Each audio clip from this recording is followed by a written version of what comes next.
the lead on this one. Graham Platner has been credibly accused of sexual assault and accusation of non-consensual behavior.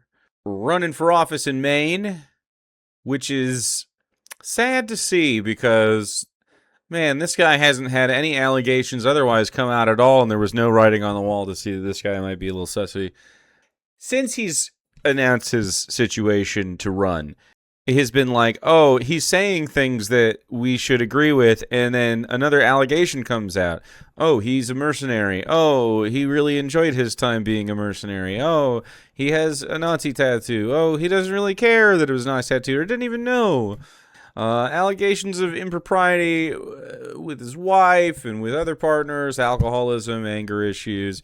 And now we're getting to this as well. And we're just going to read the Politico article. But I would like to say up front, I'm very glad that I was never a Maine voter. I don't live in Maine, so I haven't had to deal with this because it would be very disappointing if I was looking forward to a Democratic Socialist being a candidate, and then they turned out to be pretty hard to endorse after it all, based on personal situations. So let's read it. A woman who dated Maine U.S. Senate candidate Graham Platner says he forced her to have sex with him nearly 5 years ago despite her repeated objections, an allegation Platner denies. The woman, a 41-year-old Maine resident named Jenny Rackicott, detailed the alleged incident to Politico in 3 interviews over the past 2 weeks. Politico also spoke with a man Rackicott dated and confided in the years after the alleged incident, and reviewed documents, including emails between Rackicott and her therapist, and messages between Rackicott, am I saying that right? It could be Rackico, and an acquaintance whom she warned against getting involved with Platner years before he ran for office. She said she had an on and off relationship with Platner, who is now the Democratic Senate nominee for Maine, more than 2 years before he entered her rural Maine home uninvited one late night in 2021, deeply intoxicated, and forced himself on her while she repeatedly told him to stop. She said she cut off contact with him after telling him the encounter was not consensual.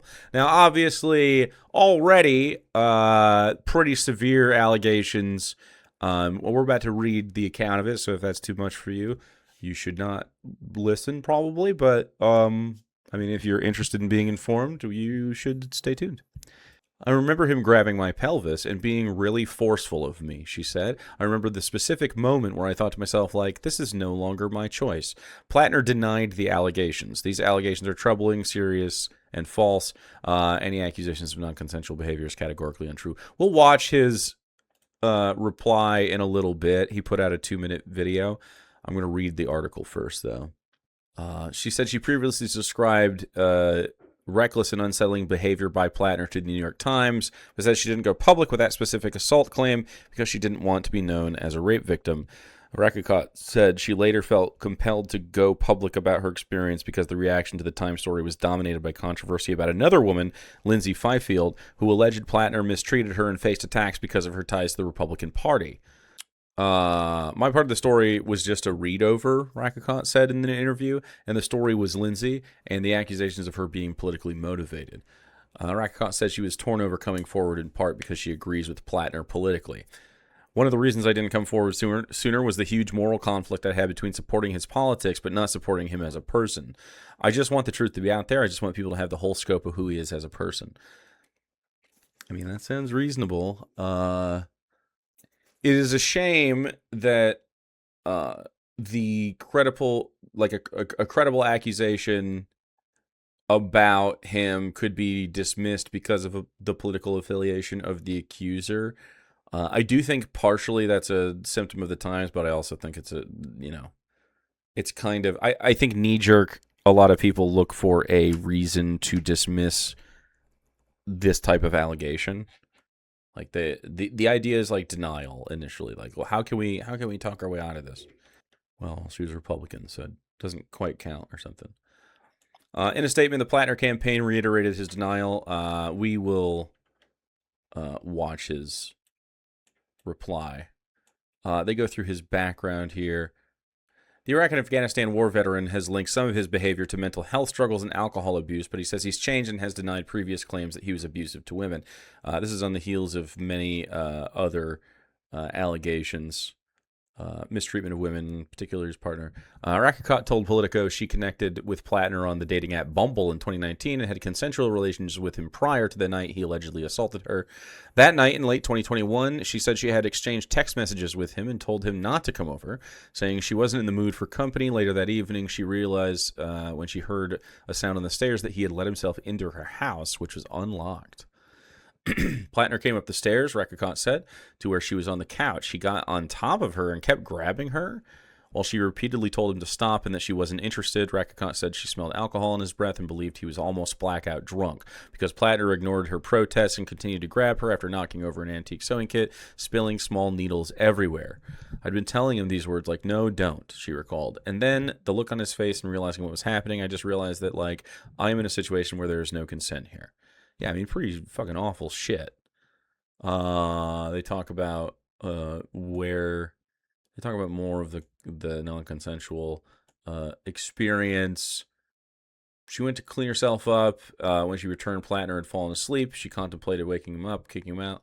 Well, maybe I should read this. I'll just read this. I was thinking maybe we shouldn't, but if I guess the editor can make the choice later if it thinks this is too sexually intense.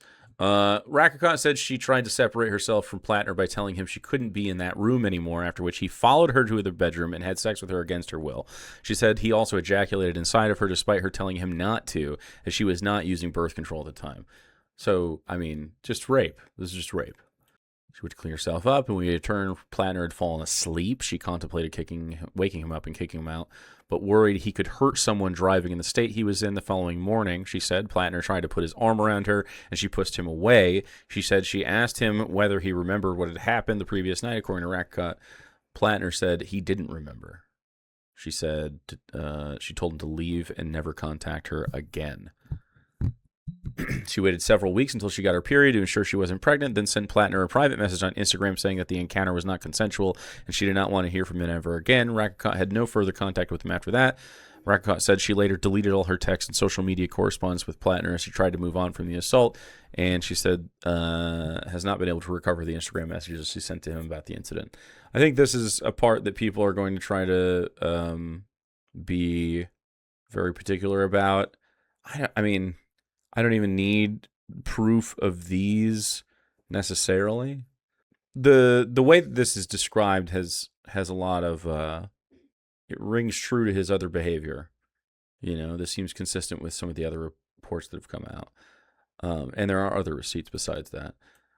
In the weeks after the alleged assault, Rakicot said she considered going to the police, but struggled with shock and confusion about what had happened to her and did not file a police report. Even as time passed, she said she felt uncomfortable potentially telling a police officer about such a personal experience and feared retaliation from Platner. At first, she confided only in her therapist, who she continues to see. She showed Politico recent emails with her therapist in which she explained she was talking to the media about her relationship with Platner and the rape, using an abbreviated abbreviation for sexual assault. In the message, Rakicot was not ready to go public and was seeking to help corroborate her account in conversations she was having with reporters on condition of anonymity. Her therapist responded that Rakicot shouldn't have to speak publicly about the traumatic incident in order to be believed without referencing details of any particular incident. The therapist, who Politico agreed not to name at her request, declined to comment. She also shared details about the alleged assault to the man she dated after Platner, who she began dating in 2022. The man, who was granted anonymity out of concern for his personal privacy, told Politico that Rakicot had told him in bits and pieces about the bad experience with Platner before confiding the full details of what had happened in 2023. His account of what Rakicot told him about the incident matched what Rakicot told Politico.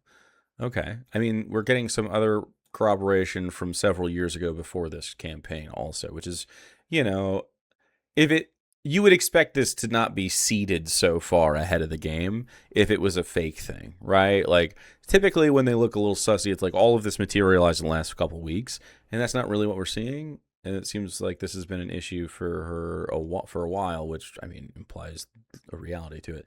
Rakicot shared with Politico a series of private Facebook messages she exchanged with an acquaintance in 2023, about a year and a half after the alleged assault and well before Platner launched his political career, in which she cautioned the acquaintance against getting involved with Platner.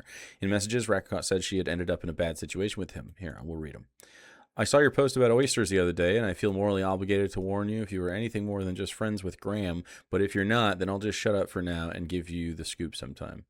Just friends. Would love the scoop, though. Is he still engaged? I was working on fixing up a friend. Oh, I have no idea. With who? Oh, girl. I think her name is something. I think her name is Jen from like the Rockland area. I don't know. Haven't heard of anyone. He was as of last summer that I know of, but also my timeline is a little sketch, so maybe it was the summer before. But either way, they've been on and off. But then I was told they got engaged. Yeah, COVID totally messed up my timeline for everything. What's the deal? Should I not fix up my friend, assuming he's single? He can be charming and funny, and he's a decently intelligent person, but he's not all bad. But I ended up in a bad situation with him, and I will just very politely call him consensually careless at times. When drunk, plus PTSD. Ah, I knew about the PTSD. He lies also. Forces himself on people, question mark? One thing that grossed me out after him and I dated was that I saw his profile on OkCupid, and that site asked a lot of questions, and one of the questions was if your partner told you they had over 100 sexual partners, what would your response be? And his response was, that's not that many. So that super grossed me out, thinking he's probably slept with a ton of people. Doesn't listen to you when drunk. So it's this part, obviously, consensually careless at times. Recall Rackott telling her about the incident, including the Platner had been very drunk and wouldn't take no for an answer. She said she was contacted by the New York Times in the spring and shared off the record that Platner had assaulted her. She told the Times that she had some positive memories of her relationship with Platner, but thought he did not respect women and had cut off contact with him after the incident in 2021 when Platner had come over drunk. The Times article stated that Rackott declined to elaborate about what had happened, only describing his behavior as reckless and unsettling. Times did not comment. He's starting to lose support, of course, too.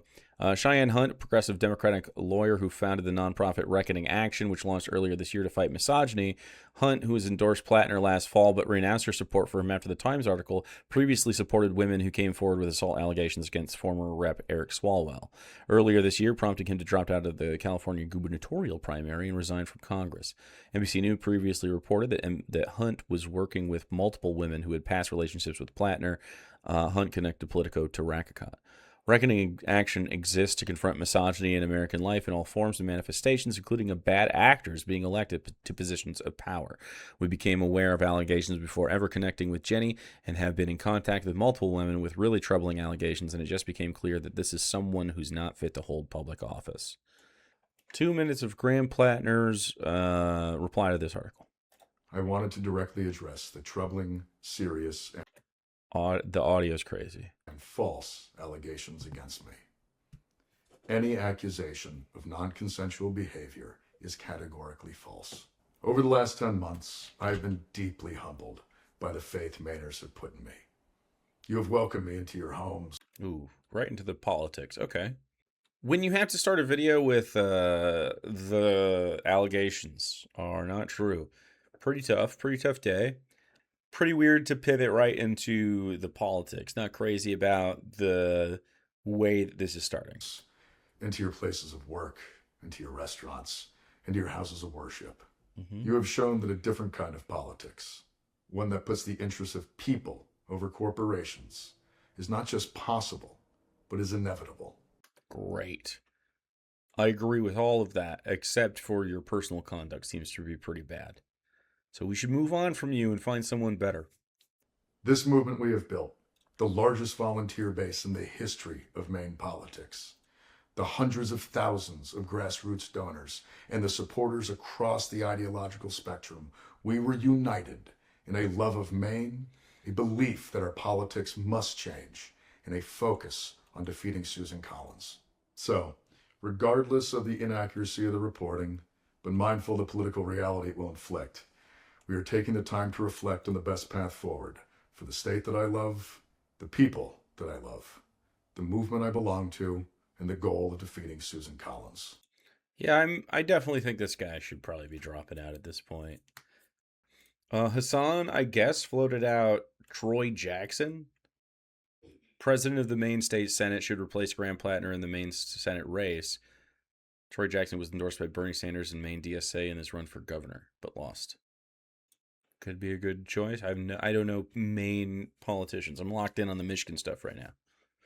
Abdul Al-Sayed. Those were the goals when we launched this campaign, and they remain my goals today.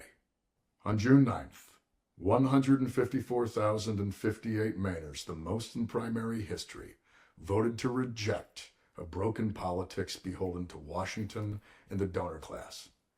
They voted for hope, for change, to take back our economy, to take back our power, and to take back our Senate seat. Throughout it all, you never turned your back on me, and I will not turn my back on you now. Every one of you deserves to see that vision come to fruition and see Susan Collins defeated.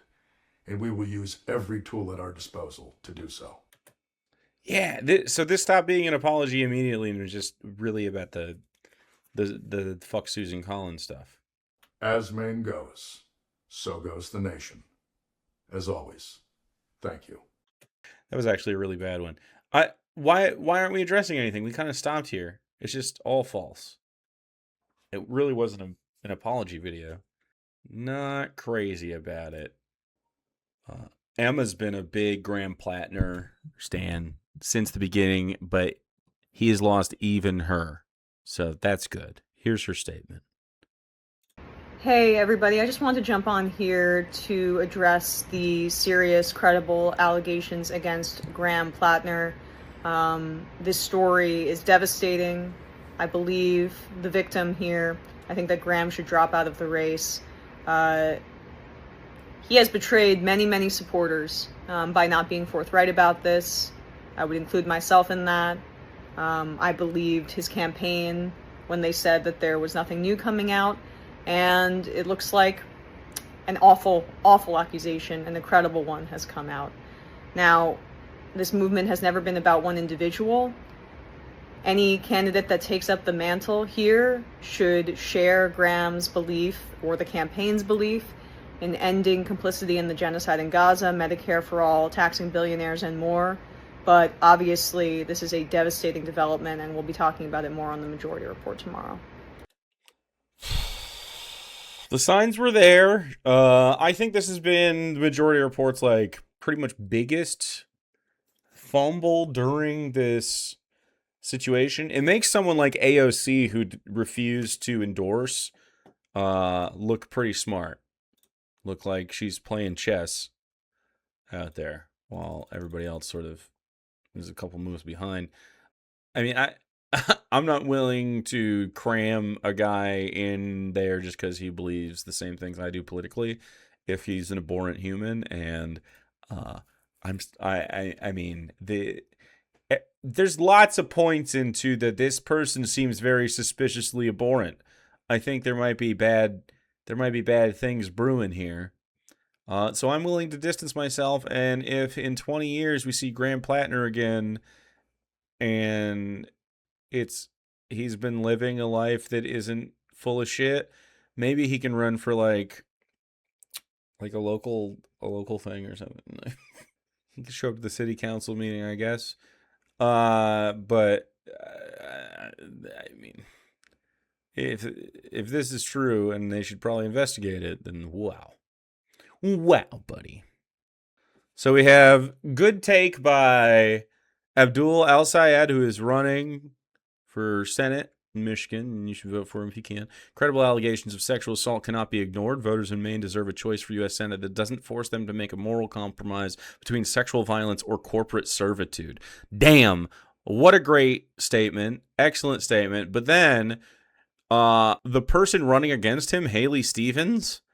Abdul, are you having trouble stringing these two sentences together? I believe women. Graham Platner should drop out. What? That's a great statement. He agrees that Graham Platner should drop out. Is she? Dude, I actually think she's just so stupid. She's terrible. I don't know how anyone could vote for Haley Stevens. I don't understand how you could like debase yourself with such a thing. Sorry, Maine voters. I hope you get a new person in time. Otherwise, it looks like a Susan Collins situation for you. That's a yikes. That's a yikes for me. That whole situation's fucked up. This is why, I mean, if you're a piece of shit, I realize that it's hard to understand that you're a piece of shit. But if you're a piece of shit, you should not run. You should not run a political campaign. So pretty rough one out there for Maine.